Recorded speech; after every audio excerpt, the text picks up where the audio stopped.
امریکی صدر Donald Trump نے غزہ کے لیے 20 نکاتی امن منصوبہ پیش کر دیا۔ غزہ امن معاہدے کے بالکل قریب پہنچ چکے ہیں۔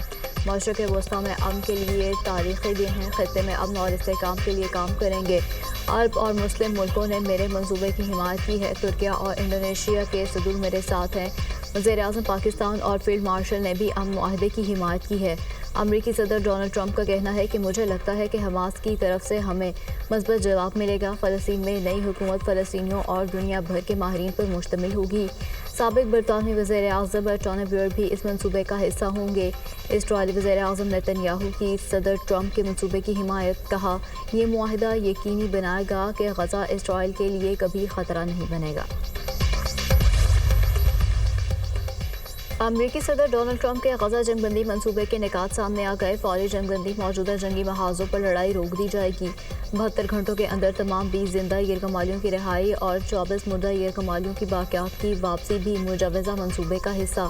حماس کے تمام جارحانہ ہتھیار تباہ کر دیے جائیں گے۔ ہتھیار ڈالنے والے حماس جنگجوؤں کو عام معافی دی جائے گی۔ حماس کے وہ ارکان جو غزہ سے جانا چاہیں ان کو محفوظ راستہ دیا جائے گا۔ غزہ میں انسانی امداد کی فوری فراہمی یقینی بنائی جائے گی۔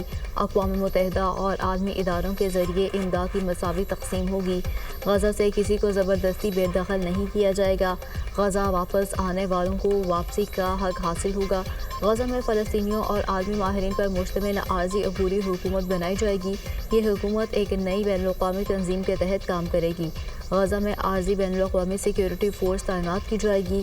ٹرمپ اقتصادی ترقیاتی منصوبے کے تحت غزہ کی تعمیر نو ہوگی۔ مستقبل میں غزہ کا کنٹرول سنبھالنے کے لیے فلسطینی اتھارٹی میں اصلاحات کی جائیں گی۔ اسرائیلی فوج مرحلہ وار غزہ سے انخلا کرے گی۔ اسرائیل کو غزہ پر دوبارہ قبضہ یا الحاق کی اجازت نہیں ہوگی۔ پاکستان سمیت بڑے مسلم ممالک کا صدر ٹرمپ کی غزہ میں جنگ بندی کے لیے تجاویز کا خیر مقدم۔ پاکستان، سعودی عرب، قطر، متحدہ عرب امارات، ترکیہ، اردن اور انڈونیشیا کے وزرائے خارجہ کا مشترکہ اعلامیہ جاری۔ کہا یقین ہے امریکہ کی شراکت داری سے خطے میں امن اور سلامتی کو یقینی بنایا جائے گا۔ متعلقہ فریقین کے ساتھ تعمیری انداز میں بات کی جائے گی۔ سیکیورٹی نظام کے تحت فریقین کا تحفظ بھی یقینی بنایا جائے گا۔ اسرائیلی فوج مقبوضہ علاقوں سے مکمل انخلا کرے گی۔ دو ریاستی حل ہی خطے میں دیرپا امن اور استحکام کی ضمانت ہے۔ فرانسیسی صدر میکرون کی بھی ٹرمپ امن معاہدے کی حمایت، کہا حماس قیام امن کے لیے معاہدہ قبول کرے۔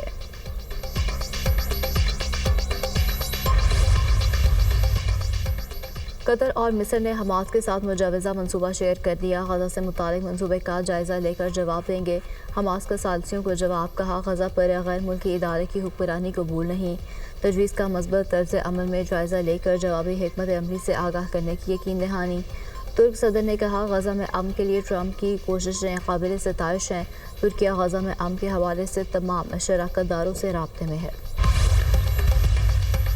امریکی صدر ڈونلڈ ٹرمپ کا مجوزہ غزہ امن منصوبہ، برطانوی وزیر اعظم کیئر سٹارمر کا رد عمل بھی سامنے آ گیا۔ کہا تمام فریقوں سے مطالبہ کرتے ہیں کہ وہ اکٹھے ہوں، معاہدے کو حتمی شکل دینے اور اسے حقیقت بنانے میں امریکی انتظامیہ سے مل کر کام کریں۔ حماس کو بھی اب اس منصوبے سے اتفاق کرنا چاہیے۔ برطانوی رکن پارلیمنٹ کی غزہ معاہدے پر شدید تنقید، کہا سابق وزیر اعظم ٹونی بلیئر کا غزہ پر کنٹرول کے لیے انتخاب تباہ کن ثابت ہوگا۔ پاکستان نے امریکی صدر ڈونلڈ ٹرمپ کے غزہ منصوبے کو امن کے لیے نادر موقع قرار دے دیا۔ مشرق وسطیٰ سے متعلق سلامتی کونسل میں اجلاس۔ پاکستانی مستقل مندوب عاصم افتخار نے کہا اگرچہ غزہ میں امن کے امکانات معدوم ہو رہے ہیں لیکن غزہ میں نئی سفارتی راہیں کھلیں گی۔ پاکستان اس مشاورتی عمل میں فعال طور پر شریک رہے گا۔ اسرائیل کا ایوی بستی منصوبہ دو ریاستی حل پر براہ راست حملہ ہے۔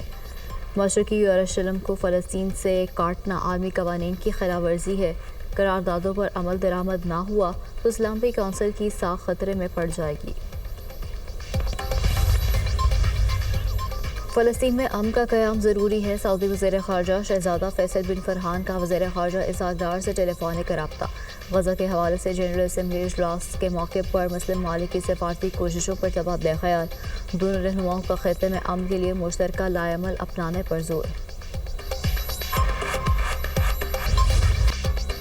وزیر اعظم کا امریکی صدر کے غزہ سے متعلق منصوبے کا خیر مقدم۔ شہباز شریف کا کہنا ہے منصوبے کا مقصد غزہ میں جنگ کے خاتمے کو یقینی بنانا ہے۔ خطے میں پائیدار امن، سیاسی استحکام اور معاشی ترقی کے لیے منصوبہ اہمیت کا حامل ہے۔ دو ریاستی تجویز پر عمل درآمد خطے میں پائیدار امن کے لیے ناگزیر ہے۔ امید ہے صدر ٹرمپ معاہدے کو پائے تکمیل تک پہنچانے کے لیے فوری کردار ادا کریں گے۔ صدر ٹرمپ فوری مفاہمت کو حقیقت بنانے کے لیے ہر ممکن مدد فراہم کرنے کے لیے پوری طرح تیار ہیں۔ ٹرمپ کی طرف سے جنگ کے خاتمے کے لیے خصوصی ایلچی اسٹیو وٹکاف کی تعیناتی اہم ہے۔ نیتن یاہو نے پسپائی اختیار کر لی۔ اسرائیلی وزیر اعظم نے دوحہ حملے پر قطری وزیر اعظم سے معافی مانگ لی۔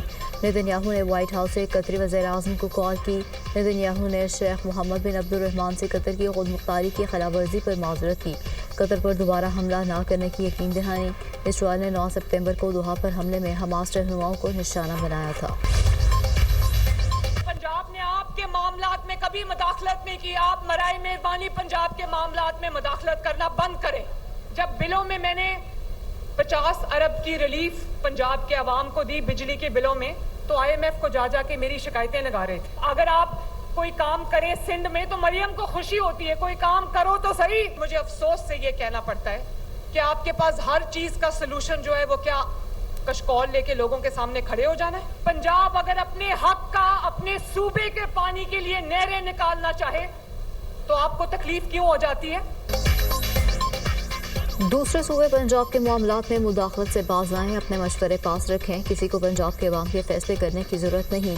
پنجاب نے کبھی آپ کے معاملات میں دخل اندازی نہیں کی۔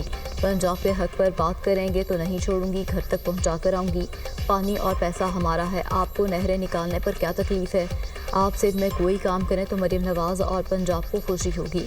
تمام صوبوں کو ایک جیسے وسائل ملتے ہیں، پنجاب کی طرح آپ کیوں استعمال نہیں کرتے؟ NFC کے پیسے آپ کہاں لگاتے ہیں؟ وزیر اعلیٰ پنجاب کے نام لیے بغیر پیپلز پارٹی پروار کہتی ہیں ہر چیز کا علاج بے نظیر انکم سپورٹ پروگرام نہیں ہوتا۔ کہا گیا وزیر اعظم سیلاب متاثرین کے لیے دنیا سے مدد مانگیں، آپ کے پاس ہر چیز کا حل کشکول لے کر کھڑے ہو جانا ہے۔ پاکستان کب تک اجھولی پھیلا کر دنیا کے سامنے کھڑا رہے گا؟ بجلی بلوں میں ریلیف دیا تو IMF کو شکایتیں لگائی گئیں۔ دوسروں پر سیاہی اور جوتا پھینکنے کی ترغیب دینے والے ایک دوسرے کو جوتے مار رہے ہیں۔ وزیر اعلیٰ پنجاب نے فیصل آباد میں الیکٹرک بس پروجیکٹ کا افتتاح کر دیا۔ مریم نواز نے الیکٹرک بس میں سفر بھی کیا۔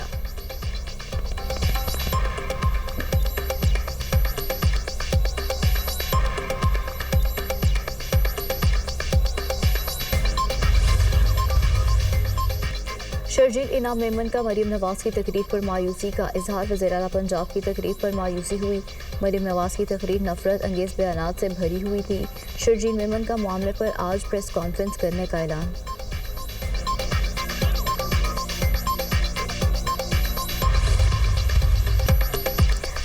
بھارت کو جو سبق سکھایا وہ ہمیشہ یاد رکھے گا۔ مارکہ حق میں پاک فوج نے فیلڈ مارشل کی قیادت میں تاریخی کامیابی حاصل کی۔ حکومت اور فوج ایک پیج پر ہے، میں اور فیلڈ مارشل ہر معاملے پر مشورہ کرتے ہیں۔ وزیر اعظم شہباز شریف کی لندن میں صحافیوں سے گفتگو۔ ملک سے دہشت گردی کے خاتمے کا عزم، کہا دہشت گردی کا چیلنج ایک بار پھر سر اٹھا رہا ہے، خارجیوں کا مکمل صفایا کریں گے۔ وزیر اعظم کا دورہ امریکہ پر اطمینان کا اظہار، کہا صدر ٹرمپ سے تیل اور گیس اور معدنیات کے شعبے میں سرمایہ کاری پر مفید بات چیت ہوئی۔ پاک بھارت جنگ رکوانے پر امریکی صدر کا شکریہ ادا کیا۔ وزیر اعظم کا سیلاب سے ہونے والی تباہی سے نمٹنے کے عزم کا اعادہ، غزہ میں فوری جنگ بندی کی ضرورت پر زور، جنوبی ایشیا میں قیام امن کے لیے مسئلہ کشمیر کا حل ناگزیر قرار دے دیا۔ DGISPR کا آزاد کشمیر کی مختلف جامعات کے طلباء سے پلندری میں خطاب۔ 1000 سے زائد طلباء اور اساتذہ کے سوالات کے جوابات دیے۔ DGISPR سے سوال و جواب سیشن کے چند حصوں کی ویڈیو سوشل میڈیا پر وائرل۔ عوامی ایکشن کمیٹی کی توڑ پھوڑ کی سیاست پر DGISPR سے سوال، آزاد کشمیر میں سیاسی سسٹم کام کر رہا ہے، DGISPR کا جواب، کہا آزاد کشمیر میں تمام اشاریے بشمول تعلیم، صحت اور انفراسٹرکچر بہتر ہیں، ریاست ٹیکس نہیں لے گی تو مراد اور تنخواہیں کیسے دے گی؟ 30% سے زائد آزاد کشمیر کے لوگ سرکاری نوکری کرتے ہیں، احتجاج حق ہے مگر انتشار سے معیشت کو نقصان ہوتا ہے، اللہ نے کشمیر کو بے پناہ نعمتوں سے نوازا ہے، پاکستان کا خواب دیکھنے والے کا تعلق بھی کشمیر سے تھا، فوج میں متعدد آفیسرز اور جوان کشمیری ہیں، کشمیر کا مستقبل کشمیر بنے گا پاکستان ہے۔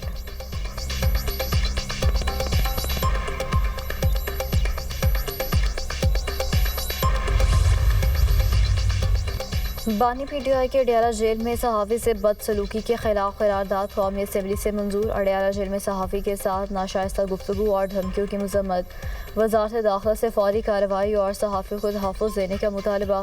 تحریک انصاف نے قرارداد کی مخالفت کر دی۔ P T I chairman barrister Gohar نے کہا، ہم نہیں جانتے جیل میں کیا معاملہ ہوا، ہم اس معاملے کو مزید جاننا چاہتے ہیں۔ میڈیا کے کردار کو تحریک انصاف سے زیادہ کوئی نہیں سراہتا۔ میڈیا نے عوام کے لیے ہمیشہ آواز اٹھائی، ہم ان کے کردار کو سراہتے ہیں۔ صحافی سے باری پی ٹی آئی کی بدسلوکی پر صحافیوں نے قومی اسمبلی پریس گیلری سے واک آؤٹ کر دیا۔ حکومتی ارکان صحافیوں کو منا کر ایوان میں لائے۔ ٹیکس ریٹرن جمع کرانے کی آج آخری تاریخ، خیر سسٹم مکمل فعال ہے، ریٹرنز آسانی سے جمع کرائے جا سکتے ہیں۔ ریٹرنز پر وقت جمع نہ کرانے والوں کو لیٹ فائلر کا درجہ ملے گا، تاخیر کی صورت میں جرمانے عائد کیے جائیں گے۔ ایف بی آئی کی ٹیکس دہندگان کو آخری تاریخ تک درست اور ایمانداری سے ریٹرنز جمع کرانے کی ہدایت۔ وزیر مملکت برائے کرپٹو کرنسی اور بلاک چین بلال بن ثاقب کا کہنا ہے کہ مصنوعی ذہانت ترقی پذیر ممالک کے لیے کامیابی کی ضمانت بن چکی ہے۔ جو ممالک اس ٹیکنالوجی سے ہم آہنگ ہو رہے ہیں، مستقبل میں وہی معاشی طاقت بنیں گے۔ اقوام متحدہ کے 80ویں سالانہ اجلاس سے خطاب میں بلال بن ثاقب نے کہا، پاکستان کے پاس ٹیکنالوجی کے ذریعے ترقی کے بے پناہ مواقع موجود ہیں۔ پاکستانی نوجوانوں کو عالمی سطح کے چیلنجز سے نمٹنے کے لیے ٹیکنالوجی کو اپنانا ہوگا۔ کرپٹو کرنسی اور بلاک چین جیسے جدید مالیاتی نظام پاکستان میں معاشی ترقی کا نیا باب کھول رہے ہیں۔ امریکی صدر ڈونلڈ ٹرمپ کا غیر ملکی فلموں پر 100% ٹیرف عائد کرنے کا اعلان۔ ٹرمپ کا کہنا ہے کہ امریکہ سے باہر بننے والی تمام فلموں پر 100% ٹیرف عائد کریں گے۔ امریکی صدر کے فیصلے سے ہالی ووڈ انڈسٹری شدید متاثر ہونے کا امکان۔ غزہ میں جاری اسرائیلی وحشیانہ بربریت میں کمی نہ آ سکی۔ صہیونی فوج کے حملوں میں مزید 50 فلسطینی شہید، درجنوں زخمی ہو گئے۔ اسرائیلی ٹینکوں نے غزہ سٹی میں انفراسٹرکچر، عمارتوں اور مکانات کو تباہ کرنا شروع کر دیا۔ نصیرت پناہ گزین کیمپ سمیت کئی رہائشی علاقے نشانہ۔ شہداء کی مجموعی تعداد 66,055 ہو گئی۔ 1,68,340 فلسطینی زخمی ہو چکے۔ شمالی غزہ سے 5 روز میں مزید 57,000 مظلوم فلسطینی نقل مکانی کر گئے۔ کبھی بھی ایٹمی پروگرام ترک نہیں کریں گے، شمالی کوریا نے اپنے ایٹمی اثاثوں سے متعلق خبردار کر دیا۔ شمالی کوریا کے نائب وزیر اعظم نے کہا، ہم سے حق دفاع اور خود مختاری سے دستبردار ہونے کا مطالبہ کیا جا رہا ہے۔ شمالی کوریا نے جوہری پروگرام ترک کیا تو اس کا وجود خطرے میں پڑ جائے گا۔ بھارت کو باکسنگ رنگ میں پاکستان کے ہاتھوں ذلت میں شکست، سمیر خان نے بھارتی حریف کو پچھاڑ کر عالمی چیمپئن کا ٹائٹل جیت لیا۔ بینکاک میں یوتھ ورلڈ بینٹم ویٹ عالمی ٹائٹل ایونٹ میں سمیر خان کھیل کے آغاز سے ہی بھارتی کھلاڑی پر حاوی رہے۔ سمیر خان نے 52 کلو گرام کیٹیگری کے مقابلے میں کامیابی پاک فوج کے شہداء کے نام کر دی۔ کہا، پاکستانیوں کا تہہ دل سے شکریہ جنہوں نے میرا ساتھ دیا اور دعاؤں میں یاد رکھا۔ صدر مملکت آصف علی زرداری کی سمیر خان کو مبارکباد۔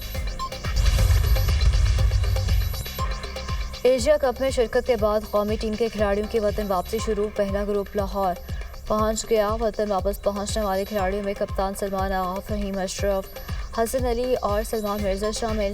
کھلاڑیوں کے دوسرے گروپ کا اسلام آباد لینڈ کرنے کا امکان۔